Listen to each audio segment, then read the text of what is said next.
নমস্কার, আমার নাম শুভঙ্কর বাগদি। আজ রবীন্দ্র জয়ন্তী উপলক্ষে আমি আপনাদের রবীন্দ্রনাথ ঠাকুরের বিষয়ে দু চার কথা বলে শোনাব। কলকাতা পত্তনের কয়েক বছর পর জগন্নাথ কুশারী নামক এক ব্যক্তি বাংলাদেশে চাষের খুলনা গ্রাম ছেড়ে গোবিন্দপুরে এসে বসবাস শুরু করলেন। জগন্নাথ থাকে জেলে পাড়ায়। অন্তর্জ শ্রেণী জেলেদের তিনি পূজার্চা করতেন, তাই সবাই তাকে ঠাকুর মশাই বলে ডাকত। জগন্নাথ কিছুদিন পর ইংরেজদের সাথে কারবার শুরু করলো। ইংরেজরা ঠাকুর শব্দটিকে এভাবে উচ্চারণ করত, উচ্চারণ দোষে তার শোনাতো টেগার রূপে। সেই থেকে কয়েক বছরের মধ্যে কুশারী পদবী পরিবর্তে জগন্নাথ ঠাকুর নামে পরিচিত হয়, ইংরেজিতে টেগার।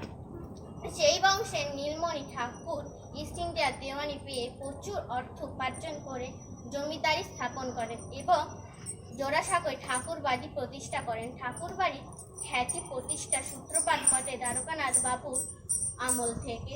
দ্বারকানাথ বাবুর পুত্র দেবেন্দ্রনাথ ছিল বৌদ্ধ ধর্মে দীক্ষিত।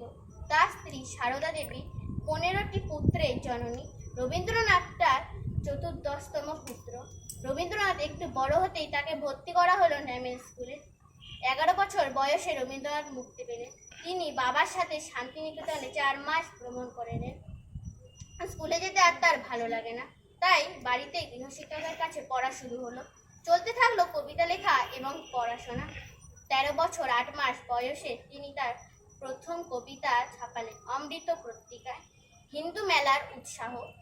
তখন তরুণ কবির হাতে ঝর্ণার মতো কবিতা রচিত হতে থাকলো এবং উপন্যাস। বউ ঠাকুরিনী হাট, এটি তার প্রথম উপন্যাস। তারপর তিনি লিখলেন সোনার তরী, গগনে গরজে মেঘ, ঘন বরষা, কুলে একে বসে আছি, নাহি ভরসা।